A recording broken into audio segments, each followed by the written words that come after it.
محترم ناظرین، السلام علیکم ورحمۃ اللہ وبرکاتہ۔ میری ایک ٹانگ بچپن سے پولیو کا شکار تھی۔ اسی وجہ سے میں کوئی بھی کام نہیں کر پاتا تھا۔ ابا کی وفات کے بعد اماں نے بھی مجھے تانے دینے شروع کر دیے۔ ہر وقت مجھے لنگڑا کہہ کر پکارتی تھی۔ ایک روز دل برداشتہ ہو کر باہر سڑک پر بیٹھ کر رونے لگا۔ تبھی ایک سیاہ گاڑی میرے پاس آ کر رکی۔ اندر بیٹھی عورت کہنے لگی، رو کیوں رہے ہو، میرے ساتھ آؤ۔ میں چپ چاپ گاڑی میں بیٹھ گیا۔ گاڑی ایک بڑے بنگلے پر رکی۔ اندر داخل ہوا تو سامنے کا منظر دیکھ کر حیران و پریشان رہ گیا، کیونکہ وہاں تو بہت سے میں نے اماں کو حیران ہو کر دیکھا تھا۔ ایک عورت جس نے مجھے جنم دیا تھا، جس نے 9 ماہ مجھے اپنی کوکھ میں رکھا تھا، وہ مجھے لنگڑا بول رہی تھی۔ یہ الفاظ نہیں، گویا خنجر تھے۔ میں نے ایک نگاہ اپنی ماں کے وجود پر ڈالی تھی اور خاموشی سے اٹھ کر اپنے کمرے میں بند ہو گیا تھا۔ دل خون کے آنسو رو رہا تھا۔ بچپن سے میری ایک ٹانگ پولیو کی شکار تھی، اب اس میں میرا کیا قصور؟ یہ اللہ تعالیٰ کی دی ہوئی بیماری تھی۔ میں نے اس میں بھی شکر ادا کرنا سیکھا تھا۔ میرے بابا جان نے کبھی بھی مجھے مایوس نہیں کیا تھا، لیکن میری اپنی سگی ماں مجھے اتنی تکلیف دیتی تھی کہ جس کا کوئی نعم البدل نہیں تھا۔ کافی دیر تک میں اپنے کمرے میں بالکل خاموشی سے بیٹھا رہا تھا، اور پھر دھیرے دھیرے میں ماضی کے ان خوشگوار لمحات میں کھو گیا تھا جب میرا باپ زندہ تھا۔ میری زندگی میں سکھ تھا، چین تھا۔ 5 ماہ پہلے زندگی بہت حسین تھی۔ ابا کی حیاتی میں مجھے کبھی کوئی کچھ بھی نہیں کہتا تھا، کیونکہ وہ مجھے ہمیشہ اپنے سینے سے لگا کر رکھتے تھے۔ ان کا کہنا تھا کہ اولاد اللہ تعالیٰ کی دین ہے، اب وہ مکمل ہو یا نامکمل، ماں باپ کا فرض ہوتا ہے کہ ان کی دیکھ بھال کرنا۔ میرے ابا جان ہمیشہ ہر حال میں شکر ادا کرنے والے انسان تھے۔ انہوں نے کبھی بھی مجھے کسی بھی قسم کی تکلیف نہیں ہونے دی تھی۔ اپنے ہاتھوں سے لے کر واش روم چلے جاتے تھے اور مجھے اپنے ہاتھوں سے کھانا بھی کھلاتے تھے۔ میری پڑھائی مکمل کرواتے تھے، اور دوسری جانب میری اپنی ہی سگی ماں مجھے کوستی رہتی تھی، کس عذاب کو میں نے جنم دے دیا ہے۔ اگر مجھے پتہ ہوتا کہ یہ ایسا پیدا ہوگا تو میں اسے اپنے پیٹ میں ہی مار دیتی، اور ان کے یہ الفاظ میری روح کو جھنجھوڑ ڈالتے تھے۔ ابا ان سے خوب لڑائی جھگڑا کیا کرتے تھے کہ خبردار جو تم نے میرے بیٹے کو ایک لفظ بھی کہا، لیکن اماں کو رحم نہیں آتا تھا۔ وہ ابا کے سامنے بھی مجھے بہت کچھ کہتی تھی، اور ابا کے جانے کے بعد تو میری زندگی ہی تباہ و برباد ہو گئی تھی۔ 5 جون میری زندگی کا سب سے تکلیف دہ دن تھا۔ میں نے کبھی بھی نہیں سوچا تھا کہ میری زندگی اس طرح اندھیرے میں چلی جائے گی۔ معمول کی ہی صبح تھی، مجھے بابا جان نے جگایا تھا۔ اپنے ہاتھوں سے ناشتہ کروا کر وہ کام پر چلے گئے تھے، مگر ٹھیک آدھے گھنٹے کے بعد ہمیں خبر موصول ہو گئی تھی کہ بابا جان کا کار ایکسیڈنٹ ہو گیا ہے، جس کی وجہ سے وہ جائے واردات پر ہی مر گئے ہیں۔ یہ خبر نہیں، گویا قیامت تھی۔ ایسا محسوس ہوتا تھا جیسے میرے قدموں تلے سے زمین نکل گئی ہو، آسمان میرے سر پر آن گرا ہو۔ میں نے کبھی تصور بھی نہیں کیا تھا کہ میں اپنی زندگی میں اپنے ماں باپ کو مرتا ہوا دیکھوں گا۔ اکثر ڈاکٹرز نے مجھے کہا تھا کہ یہ 20 سال کی عمر کے بعد زندہ نہیں رہ پائیں گے، حالانکہ اب میں 22 سال کا ہونے والا تھا، اور اللہ کا لاکھ لاکھ شکر تھا کہ میں سانس لے رہا تھا۔ پھر ابا جان مجھے چھوڑ کر کیوں چلے گئے؟ یہ سوال مجھے آج تک چین نہیں لینے دیتا۔ جس وقت ان کی میت کو گھر لایا گیا تھا، وہ لمحہ اتنا اذیت ناک تھا کہ میں لفظوں میں بیان ہی نہیں کر سکتا۔ ابا کا جنازہ برآمدے میں رکھا ہوا تھا۔ اماں ان کے سامنے بیٹھی بیان کر رہی تھی۔ بہن بھائی سب نڈھال حالت میں ابا جان کو دیکھ رہے تھے، جبکہ میں بالکل خاموش تھا۔ میری آنکھ سے ایک آنسو نہیں ٹپکا تھا۔ مجھے یقین ہی نہیں آ رہا تھا کہ میں نے اپنے باپ کو کھو دیا ہے۔ ایسا لگتا تھا جیسے یہ شخص کوئی بہروپیہ ہے، میرے ابا جان نہیں ہیں۔ مگر یہ صرف خام خیالی ہی تھی۔ ابا ہم لوگوں کے درمیان نہیں رہے تھے، اور یہ ایک تلخ حقیقت تھی۔ میں اپنے باپ کو کھو چکا تھا۔ تھوڑی دیر کے بعد ہی انہیں کندھا دینے کے لیے لوگ کھڑے ہو گئے تھے۔ زندگی میں پہلی بار مجھے شکست ملی تھی۔ مجھے اپنی اس حالت پر بے حد افسوس ہوا تھا کہ میں کیوں ہوں لنگڑا۔ اگر آج میرے پاس ٹانگ ہوتی تو میں بھی اپنے باپ کو کندھا دیتا، میں بھی انہیں قبرستان تک لے کر چلا جاتا، ان کو اپنے ہاتھوں سے قبر میں اتارتا۔ لیکن یہ میرے بس میں نہیں تھا، میں بس نم آنکھوں سے ان کو دیکھتا جا رہا تھا۔ جب ایک آدمی میرے پاس آیا تھا، اس نے مجھے گود میں اٹھا کر ویل چیئر پر ڈالا تھا۔ میں کچھ کہتا اس سے پہلے ہی وہ بولا تھا، تمہارا باپ تم سے بہت پیار محبت کرتا تھا، ہر وقت تمہارا ذکر کرتا رہتا تھا، اس کی آخری رسومات پر تمہارا ہونا بے حد ضروری ہے، میں تمہیں لے کر جاؤں گا۔ وہ کون تھا میں نہیں جانتا تھا، مگر اس وقت مجھے کوئی فرشتہ ہی لگا تھا۔ وہ مجھے لیے سیدھا ابا کے جنازے کے پیچھے چل پڑا تھا۔ پہلی بار میری آنکھ سے آنسو ٹپکا تھا، دل کیا کہ اتنی شدت سے رو دوں کہ میرا دل پھٹ جائے، ابا کے ساتھ میں بھی قبر میں چلا جاؤں، لیکن ایسا ممکن نہیں ہے۔ انسان کو اپنی اس آخری سانس تک جینا ہوتا ہے جب تک اللہ تعالیٰ نے اسے زندگی دی ہوتی ہے۔ ایک لمبی مسافت طے کر کے ہم قبرستان پہنچ گئے تھے۔ ابا جان کی آخری رسومات ادا کی جا رہی تھی۔ میرا بھائی جو اللہ کے حکم سے مکمل صحت یاب تھا، وہ اپنے ہاتھوں سے ابا کو قبر میں اتار رہا تھا۔ میں ان کے لیے مسلسل دعائیں کیے جا رہا تھا، اے میرے رب، میرے باپ کو جنت میں اعلیٰ مقام عطا فرمانا۔ میں ان سے راضی ہوں، میرا پورا خاندان ان سے راضی ہے، بس تو راضی ہو جانا۔ ان کو اپنی حفاظت میں رکھنا، ان کی قبر کو نور سے روشن کر دینا، ان کو کسی بھی قسم کی تکلیف نہیں دینا۔ وہ بہت اچھے انسان تھے، انہوں نے ہم سب کا پورا کیا، ہمیں ٹھکانہ دیا ہے، ہمیں ایک اعلیٰ زندگی دی ہے، اعلیٰ تربیت دی ہے۔ یا اللہ تو ان کو سکون عطا فرمانا۔ قبر پر اب مٹی ڈالی جا رہی تھی، میرا دل اب خون کے آنسو رونے لگا تھا۔ میں جتنا ضبط کر رہا تھا، میرے اندر لاوا اتنا ہی بڑھتا جا رہا تھا۔ آخری دفعہ جب ابا کی قبر پر مٹی ڈالی گئی تب میں پھٹ پڑا، میں چیخ چیخ کر رو دیا تھا، حتیٰ کہ ایک ایک شخص نے مجھے پلٹ کر دیکھا تھا۔ کئی لوگ مجھے چپ کروانے کے لیے بڑے تھے، لیکن میرا بس نہیں چل رہا تھا کہ میں ابا کے پاس پہنچ جاؤں۔ میں اتنا آگے بڑھ گیا تھا کہ اچانک میں ویل چیئر سے زمین پر گر پڑا تھا۔ مجھے یقین ہی نہیں آ رہا تھا کہ میرا باپ اس دنیا سے چلا گیا ہے، میں نے انہیں کھو دیا ہے۔ چلتا پھرتا انسان ہمیں چھوڑ کر چلا گیا ہے، ایسے کیسے وہ سپرد خاک ہو سکتے تھے؟ میرا دل کٹ رہا تھا، میں اپنی کیفیت لفظوں میں بیان نہیں کر پا رہا تھا۔ بہت مشکل سے میرے ہی بھائی نے مجھے سنبھالا تھا، میرے چہرے کو تھامتے ہوئے وہ مجھے جھنجھوڑ کر بولا تھا، ایسے مت کرو یار، ابا تمہیں اس حال میں دیکھ کر خوش نہیں ہوں گے، خدا کے لیے چپ ہو جاؤ، وہ تمہیں اس حالت میں دیکھ کر مطمئن نہیں ہوں گے۔ مگر میں اب اپنے آپ کو سنبھال نہیں پا رہا تھا۔ مجھے اب یقین آیا تھا کہ میرا باپ اب نہیں رہا، انہیں ہم نے خود مٹی میں دفنا دیا ہے، وہ اب کبھی واپس نہیں آئیں گے۔ جب تک ان کا چہرہ میری آنکھوں کے سامنے تھا، میں اندر ہی اندر کہیں سکون میں تھا، لیکن جیسے ہی ان کا چہرہ میری نظروں سے اوجھل ہوا، میری حالت خراب ہو گئی تھی۔ بہت مشکل سے مجھے قبرستان سے گھر لے آئے تھے، مگر میری راتیں عجیب تکلیف میں گزرنے لگ گئی تھیں۔ ابا جان مجھے اپنے ہاتھوں سے کھانا کھلاتے تھے، خدا کا لاکھ لاکھ شکر تھا کہ میرے ہاتھ سلامت تھے، مگر اس کے باوجود انہوں نے مجھے ایک چھوٹے بچے کی طرح پالا پوسا تھا، ایک نومولود اولاد کی طرح۔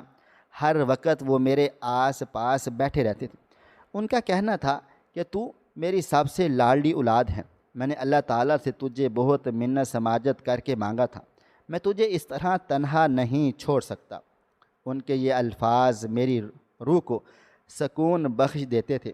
مجھے کبھی بھی اپنی کم مائگی کا احساس ہی نہیں ہوتا تھا، لیکن کہتے ہیں نا، صرف دنیا میں چند ہی لوگ ہوتے ہیں جو آپ سے بے لوث پیار محبت کرتے ہیں، اور انہی میں سے ہی میرے ابا جان ایک تھے۔ پوری رات میری عجیب و ترین گزر گئی تھی، اور اگلی صبح میری اماں اچانک میرے کمرے میں داخل ہوئی تھی۔ گھر مہمانوں سے بھرا ہوا تھا، انہوں نے آتے ساتھ ہی میرے چہرے پر 2 تھپڑ رسید کیے تھے اور مجھے دیکھتے ہوئے بولی تھی، تیرے منحوس قدم ہی جب سے میرے گھر میں پڑے ہیں میرے پورے گھر کا شیرازہ ہی بکھر کر رہ گیا ہے، میرا سہاگ اجاڑ دیا۔ تیرے پاس سے ہی تو تیرے ابا اٹھ کر گئے تھے، تیری منحوس ہوا انہیں بھی لگ گئی جو انہیں گاڑی نے کچل دیا۔ اللہ تجھے معاف نہیں کرے گا۔ میں بد دعا دیتی ہوں تجھے بھی ایسی ہی موت آئے، تو بھی مر جائے۔ کیوں زندہ ہے تو، مر کیوں نہیں جاتا؟ میں پھٹی پھٹی نگاہوں سے اپنی ماں کو دیکھ رہا تھا۔ میں ایک معذور انسان جس نے نہ کبھی کسی کا کچھ بگاڑا تھا، نہ کبھی کسی کو کچھ کہا تھا، وہ مجھے مر جانے کی بد دعائیں دے رہی تھی۔ میں منحوس تھا، ایسا لگتا تھا جیسے کسی نے میرا دل مٹھی میں لے کر مسل دیا ہو۔ وہ مجھے کوس کر وہاں سے چلی گئی تھی، جب کہ میں اپنا سر ہاتھوں میں گرائے تکلیف سے رو پڑا تھا، مگر میں نے اپنی آواز اب باہر نکلنے نہیں دی تھی۔ کافی دیر تک میں وہیں بیٹھا روتا رہا تھا، اپنے ابا جان کو پکارتا رہا تھا کہ آپ کہاں چلے گئے ہیں، کس دنیا میں مجھے تنہا چھوڑ کر چلے گئے ہیں۔ میں یہاں پر نہیں رہ سکتا، آپ لوٹ آئیں۔ مگر اب ممکن نہیں تھا، وہ اب ہمارے درمیان موجود نہیں تھے، اور اس تلخ حقیقت کو مجھے ہر قیمت پر قبول کرنا ہی تھا۔ وقت دھیمی رفتار سے گزرتا جا رہا تھا۔ 5 روز کے بعد تمام مہمان اپنے اپنے گھروں کو روانہ ہو گئے تھے۔ مجھے اب بھوک ستانے لگی تھی۔ میں اپنے قدموں پر جا کر کچن سے کھانا نہیں لے سکتا تھا۔ بہن، اماں، بھائی سب الگ الگ غم میں مبتلا تھے۔ جس کو جو مل رہا تھا وہ زہر مار کر کھا پی رہے تھے، لیکن مجھے کچھ بھی نہیں مل رہا تھا، کیونکہ میرے ابا ہی مجھ تک کھانا پہنچاتے تھے، مجھے کھلاتے تھے۔ کافی دیر تک میں وہیں بیٹھا سوچتا رہا تھا کہ میں کیا کروں، لیکن انسان کو زندہ رہنے کے لیے خوراک کی ضرورت ہوتی ہے، اور مجھے بھی کھانا چاہیے تھا۔ تھک ہار کر میں نے اپنے قدم کچن کی طرف بڑھائے تھے۔ گھسیٹ گھسیٹ کر میں کچن کی طرف بڑھنے لگا تھا۔ جیسے ہی میں کچن سے باہر آیا، میرا بھائی فوراً میری طرف لپکا تھا اور مجھے دیکھتے ہوئے بولا تھا، کچھ چاہیے تمہیں؟ میں نے سر ہاں میں ہلایا تھا اور کھانے کی طرف اشارہ کیا تھا۔ ابھی میں منہ سے کچھ کہتا، اس سے پہلے ہی میری ماں کی اڑتی ہوئی چپل میری کمر پر رسید ہو گئی تھی۔ وہ مجھے دیکھتے ہوئے دھاڑ کر بولی تھی، دیکھو اس ناہنجار کو، باپ کو مرے صرف 5 دن ہوئے ہیں اور اسے بھوک ستا رہی ہے، اس لیے تمہارا باپ تم سے محبت کرتا تھا کہ وہ مرتے ہی تم اپنے حلق میں نوالے انڈے لو۔ تم تو چاہتے ہی یہی تھے کہ وہ مر جائے۔ جب کہ میں نے ضبط سے اپنی آنکھیں میچ لی تھیں۔ میں نے 2 دن سے کچھ بھی نہیں کھایا پیا تھا اور اب مجھ سے بھوک برداشت نہیں ہو رہی تھی۔ زندہ رہنے کے لیے انسان کو کھانا ہر قیمت پر چاہیے ہوتا ہے، یہ ایک جسم کی تقاضا ہوتا ہے۔ میں خاموشی سے واپس اندر آ گیا تھا۔ مجھ میں ہمت نہیں تھی کہ میں اماں کی جلی کٹی باتیں برداشت کرتا۔ بے شک وہ میری ماں تھی، لیکن نہ جانے کیوں وہ مجھ سے اتنی نفرت کرتی تھیں۔ کافی دیر تک میں خاموش چپ چاپ بیٹھا رہا تھا، لیکن بھوک سے اب میرا وجود نڈھال ہونا شروع ہو گیا تھا۔ ابھی میں کچھ کرتا یا کہتا، اس سے پہلے ہی کمرے کا دروازہ کھلا تھا اور ایک ناآشنا چہرہ میرے کمرے میں داخل ہوا تھا۔ میں حیران ہو کر اس آدمی کو دیکھنے لگا تھا۔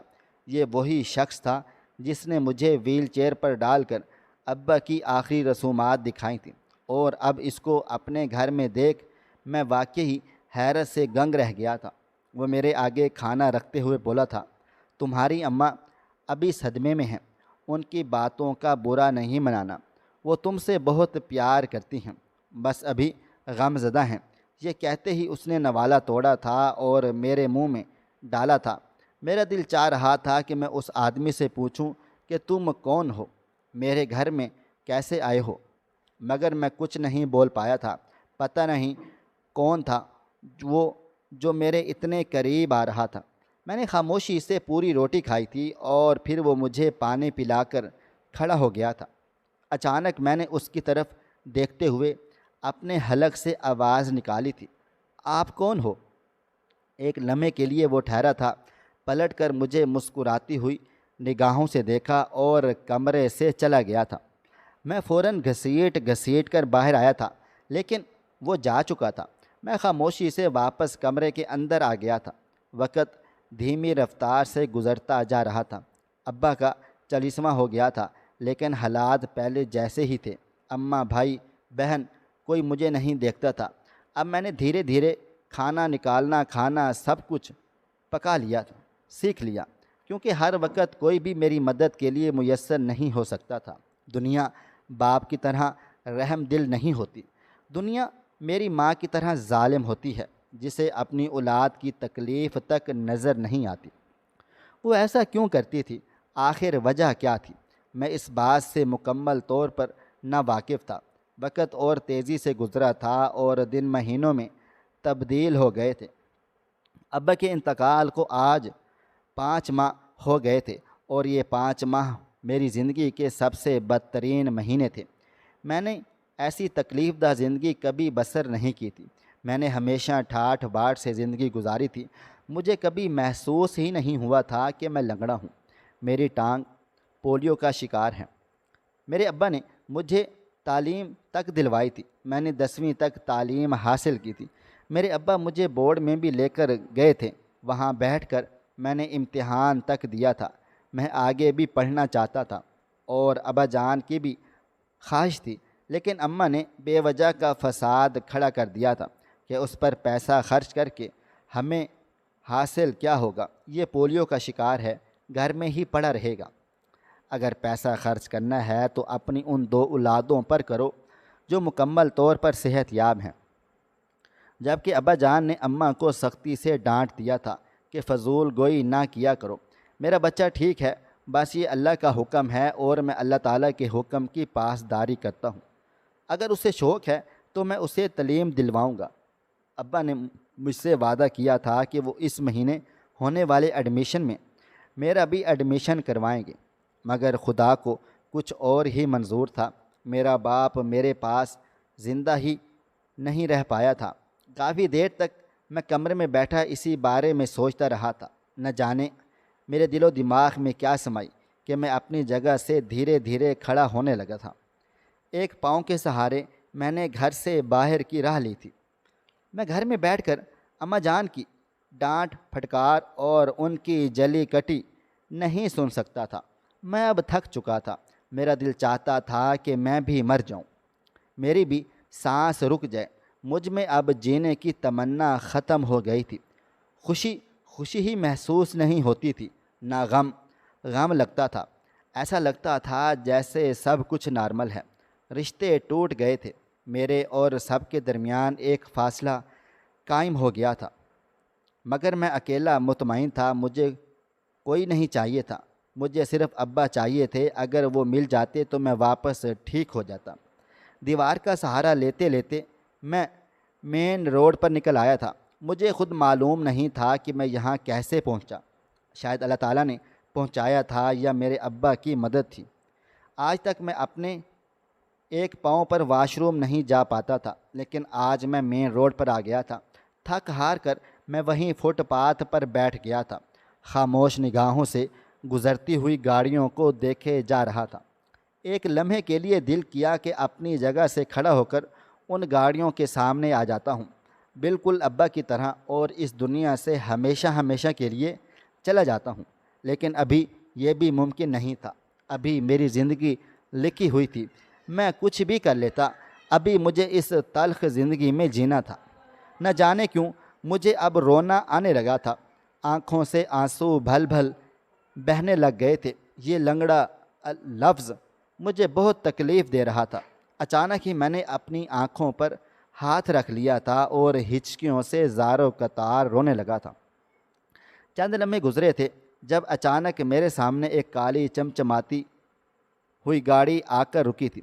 میں اپنی ہی دنیا میں مگن تھا جب گاڑی کا دروازہ کھلا تھا اور ایک عورت میرے پاس آ کر کھڑی ہو گئی تھی۔ اس کے پاؤں دیکھ میں ہوش میں آیا تھا۔ میں نے سر اٹھا کر دیکھا تو ایک بہت ہی خوبصورت حسین و جمیل عورت کالے برقعے میں کھڑی ہوئی تھی۔ میں کچھ کہتا اس سے پہلے ہی وہ بولی تھی، کیوں رو رہے ہو؟ تم ٹھیک ہو؟ میں نے سر کو نفی میں ہلا دیا تھا۔ میں کسی سے بات نہیں کرنا چاہتا تھا۔ مجھے معلوم تھا یہ عورت مجھ پر ترس کھا کر رک گئی ہے۔ شاید یہ مجھے بھکاری یا پھر کوئی آوارہ لڑکا سمجھ رہی تھی۔ میں ہمت کر کے کھڑا ہونے لگا تھا جب اس نے میرے کندھے پر ہاتھ رکھا تھا اور مجھے دیکھتے ہوئے بولی تھی، میرے ساتھ چلو گے؟ اس بار میں خاموش نہیں رہ پایا تھا اور اس کو دیکھتے ہوئے بولا تھا، کہاں لے کر جائیں گی آپ مجھے؟ میرا لہجہ گلو گیر ہو رہا تھا۔ مجھے واقعی ہی کہیں جانا تھا، اتنا دور جہاں نہ میرے بہن بھائی ہوں اور نہ ہی اماں، بس تنہائی ہو، چند ایسے لوگ ہوں جنہیں میں نہیں جانتا اور وہ مجھے کچھ بھی نہ بولیں۔ وہ عورت مجھے سہارا دیتے ہوئے بولی تھی، میں وہاں تمہیں لے کر جاؤں گی جہاں تمہیں سکون محسوس ہوگا، آؤ میری گاڑی میں بیٹھ جاؤ۔ نہ جانے کیوں میرا دل ایک لمحے کے لیے دھڑکا تھا۔ دل چاہا تھا کہ میں وہاں سے بھاگ جاؤں۔ مجھے خطرہ محسوس ہوا تھا، لیکن ایک عجیب کشش مجھے اس عورت کی طرف کھینچ رہی تھی۔ میں اس کو دیکھتے ہوئے بولا تھا، لیکن میں واپس نہیں آنا چاہتا۔ آپ جہاں بھی مجھے لے کر جائیں گی میں لوٹ کر واپس نہیں آؤں گا۔ میری بات سن کر وہ دھیما سا مسکرا دی تھی اور مجھے دیکھتے ہوئے بولی تھی، تمہیں جہاں لے کر جا رہی ہوں تم وہاں سے کبھی بھی واپس آنا بھی نہیں چاہو گے، تم وہیں پر رہو گے۔ میں نے تھوڑا سا حیران و پریشان ہو کر اس کو دیکھا تھا کہ وہ کس طرح کی باتیں کر رہی ہے۔ اچانک اس نے فوراً سے ڈور کھول دیا تھا اور مجھے پیسنجر سیٹ پر بٹھاتے ہوئے بولی تھی، تم اطمینان رکھو، تمہارے ساتھ کچھ برا بھی نہیں ہوگا، بلکہ تمہاری حفاظت کی جائے گی اور تم پرسکون زندگی گزارو گے۔ میں کچھ کہتا اس سے پہلے ہی وہ گھوم کر ڈرائیونگ سیٹ پر آ کر بیٹھ گئی تھی۔ میں ہچکچاتے ہوئے بولا تھا، آپ میرے ساتھ کچھ غلط تو نہیں کرنا چاہ رہی نا؟ میرے ابا مر گئے ہیں، میرا کوئی بھی نہیں ہے اس دنیا میں، خدا کے لیے میرے ساتھ کچھ بھی برا مت کرنا۔ میری بات سن کر وہ عورت دھیما سا مسکرا دی تھی اور مجھے دیکھتے ہوئے بولی تھی، جس کا باپ مر جاتا ہے اس کی خیر خواہی اللہ تعالیٰ کرتا ہے۔ اگر تم یتیم ہوئے ہو تو اس رب کے حکم سے ہوئے ہو، اور اب اس سونے رب پر بھروسہ رکھو، وہ تمہیں تنہا نہیں چھوڑے گا۔ اس نے تمہارے لیے سکون بھیج دیا ہے، بس تم حق سچ پر رہنا۔ یہ کہتے ہی اس نے گاڑی سٹارٹ کر دی تھی۔ گاڑی میں اب مکمل خاموشی تھی۔ ٹھنڈے اے سی کی وجہ سے گرمی زیادہ پتہ نہیں چل رہا تھا۔ میں اس عورت کا خوبصورت چہرہ ہی دیکھ رہا تھا۔ میں کچھ کہتا اس سے پہلے ہی وہ بولی تھی، زندگی میں بہت سی مشکلات آتی جاتی رہتی ہیں، بہت سے ایسے وقت آتے ہیں جب ہمیں لگتا ہے کہ دنیا ختم ہو گئی ہے، ہمیں مر جانا چاہیے، لیکن وہی ایک وقت ہوتا ہے جب اللہ تمہیں اپنے قریب بلا رہا ہوتا ہے، تمہیں پکار رہا ہوتا ہے، اور ہم بے وقوف بس موت مانگتے رہتے ہیں، اس رب کو نہیں مانگتے جس نے ہمیں پیدا کیا ہے۔ دنیا کی باتوں میں آتے رہتے ہیں، ان کے تلخ جملوں کو دل میں بساتے رہتے ہیں، لیکن اس اللہ تعالیٰ کی رحمت کو نہیں بساتے جو وہ ہم پر برسانا چاہتا ہے۔ وہ عورت ایک ٹرانس کی کیفیت میں بولے جا رہی تھی اور میں بھی اسے یک ٹک سنتا جا رہا تھا۔ ایک لمبی مسافت طے کر کے نہ جانے وہ مجھے کہاں پر لے آئی تھی، مگر ایک بہت بڑا بنگلہ تھا۔ گاڑی پورچ میں جھٹکے سے رک گئی تھی۔ وہ گھوم پھر کر میری طرف آئی تھی اور میری طرف کا دروازہ کھولا تھا۔ ابھی میں کچھ سمجھتا اس سے پہلے ہی ایک آدمی نے میرے پاس لا کر ویل چیئر روکی تھی اور اس آدمی نے مجھے اٹھا کر ویل چیئر پر بٹھا دیا تھا۔ میں نے ابھی تک اس آدمی کا چہرہ نہیں دیکھا تھا کیونکہ میری نظریں اس عورت کے چہرے پر تھیں۔ وہ عورت مکمل طور پر حجاب میں تھی، لیکن اس کے چہرے پر جو نور تھا وہ میں لفظوں میں بیان ہی نہیں کر سکتا۔ میک اپ سے پاک چہرہ، اتنی خوبصورتی میں نے دنیا میں کہیں بھی نہیں دیکھی تھی۔ وہ میری ویل چیئر تھامتے ہوئے بولی تھی، اپنے دل کو سنبھال لینا قاسم، اور اللہ تعالیٰ سے آس امید باندھ لینا کہ وہ اب تمہاری زندگی تبدیل کرنے والا ہے۔ جس رب نے تمہیں اس دنیا میں بھیجا ہے، اس رب نے تمہیں ایک ایسی جگہ پہنچایا ہے جہاں اب تمہیں صرف سکون ہی سکون ملے گا۔ میں حیران تھا کہ یہ کیا باتیں ہو رہی تھیں، مجھے کچھ بھی سمجھ میں نہیں آ رہا تھا۔ میرا اچانک سے گھر سے نکل کر فٹ پاتھ پر بیٹھنا اور اب اس عورت کا مجھے یہاں پر لے آنا میری سمجھ سے سب باہر تھا۔ وہ مجھے لیے مرکزی دروازے کی طرف آ گئی تھی۔ اچانک اس نے میرے کندھے پر ہاتھ رکھا تھا اور مجھے دیکھتے ہوئے بولی تھی، اپنا دل تھام لو، تمہارے سامنے اب وہ حقیقت آنے والی ہے جس سے تم عمر بے خبر رہے تھے۔ اچانک انہوں نے مرکزی دروازہ کھول دیا تھا۔ وہ مجھے لے کر اندر آ گئی تھی، جبکہ میں سامنے کا منظر دیکھ کر حیران و پریشان سا رہ گیا تھا۔ میری آنکھیں بڑی بڑی ہو چکی تھیں، میں بے یقین نگاہوں سے تمام لوگوں کو دیکھے جا رہا تھا۔ وہاں مجھ جیسے کئی پولیو کے شکار لوگ موجود تھے۔ کسی کے ٹانگ میں مسئلہ تھا، تو کسی کے ہاتھ میں مسئلہ تھا، تو کسی کا جسم معذور تھا۔ میں کچھ کہتا اس سے پہلے ہی اس عورت نے مجھے دیکھا تھا اور مزید بولی تھی، تمہیں معلوم ہے یہ ادارہ کس نے قائم کیا ہے؟ میں نے سر نفی میں ہلا دیا تھا، تو وہ مجھے دیکھتے ہوئے مزید بولی تھی، تمہارے بابا جان صغیر صاحب نے۔ تمہیں معلوم ہے جب تم پیدا ہوئے تھے تم پیدائشی پولیو کا شکار تھے، انہیں اولاد کی بہت زیادہ خواہش تھی۔ تم پورے 5 سال کے بعد پیدا ہوئے تھے۔ وہ تمہاری ماں سے بہت پیار محبت کیا کرتے تھے، اس لیے انہوں نے اس دوران دوسری شادی نہیں کی تھی، بس اللہ تعالیٰ سے واسطہ رکھا ہوا تھا، انہی کے آگے گڑ گڑائے تھے، انہی سے اولاد کی تمنا کی تھی، اور پھر تم ان کی جھولی میں آ گئے تھے۔ لیکن شاید اللہ تعالیٰ کو کچھ اور منظور تھا۔ جو لوگ نیک ہوتے ہیں اللہ تعالیٰ کے نزدیک ہوتے ہیں، اللہ کے پیارے ہوتے ہیں، اللہ تعالیٰ ان پر آزمائشیں ضرور ڈالتا ہے۔ تمہارے باپ پر بھی آزمائش ڈالی گئی تھی، چاہتے تو وہ بھی تمہاری ماں کی طرح تمہیں کوستے، تمہیں گالیاں دیتے، تمہیں دھدکارتے، مگر نہیں، انہوں نے اللہ تعالیٰ کا دامن تھام کر رکھا تھا، اس رب پر یقین رکھا کہ وہ تمہیں ایک روز ٹھیک کر دے گا، مگر خدا کو کچھ اور ہی منظور تھا، تم کبھی بھی ٹھیک نہیں ہو سکتے تھے۔ یہ ایک تلخ حقیقت تھی، شاید اسی لیے تمہارے باپ کو اللہ تعالیٰ نے پہلے بلا لیا تاکہ وہ مزید تکلیف برداشت نہ کرے۔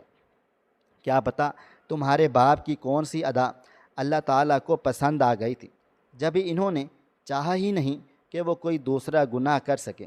میری آنکھوں سے آنسو بھل بھل بہے چلے جا رہے تھے۔ وہ مزید بولے، جب تم 5 سال کے ہوئے اور تمہاری ماں نے تمہیں بد دعائیں دینا شروع کی، مر جانے کی، تکلیف میں رہنے کی، تب تمہارے باپ نے چھوٹا سا ادارہ بنانا شروع کیا تھا، جہاں تم جیسے پولیو کے شکار بچے رہتے ہیں، جن کا کوئی اشارہ نہیں تھا۔ ان کے لیے وہ ایک چھت بنانا چاہتے تھے تاکہ کبھی وہ مر جائیں اور تم اکیلے رہ جاؤ، تب تم بھی یہاں آ کر ان بچوں کے ساتھ آرام سکون کی زندگی گزار سکو۔ انہوں نے بہت چھوٹا سا گھر لے کر یہ ادارہ شروع کیا تھا، مگر دھیرے دھیرے اس ادارے کے ساتھ لوگ جڑنے لگے۔ انہوں نے محض ایک شاخ رکھی تھی اور اللہ تعالیٰ نے ان کا ہاتھ پکڑ لیا تھا۔ جگہ جگہ انہوں نے ایسے ہی ادارے قائم کیے جہاں بالکل لاوارث بچے رہتے ہیں۔ مجھے معلوم ہے تمہارا بھائی ہے، تمہاری ماں ہے، تمہاری بہن ہے، تم لاوارث نہیں ہو، مگر مجھے یہ بھی معلوم ہے کہ ان لوگوں نے تمہیں لاوارث کر دیا ہے، مگر تمہارا باپ مرنے سے پہلے ہی تمہارے لیے انتظام کر کے گیا تھا۔ تمہیں معلوم ہے آخری رسومات کے وقت جو شخص تمہارے پاس آیا تھا، جس نے تمہیں ویل چیئر پر بٹھایا تھا اور تمہارے باپ کی آخری رسومات دکھائی تھی، تمہیں معلوم ہے وہ شخص کون ہے؟ میں نے سر کو نفی میں ہلا دیا۔ وہ مزید بولی تھی، تمہارے باپ کا سایہ، ان کا دایاں ہاتھ۔ تمہارے ابا جان نے جب اس ادارے کو قائم کیا تھا تب وہی شخص ان کے ساتھ تھا، قدم سے قدم ملائے، کیونکہ ان کا بھی ایک بیٹا پولیو کا شکار ہے۔ ہم لوگوں کو معلوم تھا کہ کوئی تمہیں اپنائے گا نہیں۔ تمہارا باپ ہمیں بتاتے رہتے تھے کہ جب میں مر جاؤں تو میرے بیٹے کی حفاظت کرنا، اسے یہاں لازمی لے کر آنا، میری آخری رسومات اسے لازمی دکھانا۔ تبھی سلیمان بھائی وہاں پر پہنچے ہوئے تھے اور تمہیں قبرستان لے کر گئے تھے۔ تمہیں معلوم ہے جب سے تمہارے باپ کا انتقال ہوا ہے وہ تمہارے گھر کے آگے ہی منڈلاتے رہتے ہیں۔ ہر وقت تمہارے گھر پر نظر رکھتے ہیں کہ خدا نخواستہ کچھ مسئلہ مسائل ہو اور وہ تمہیں یہاں پر لے آئے۔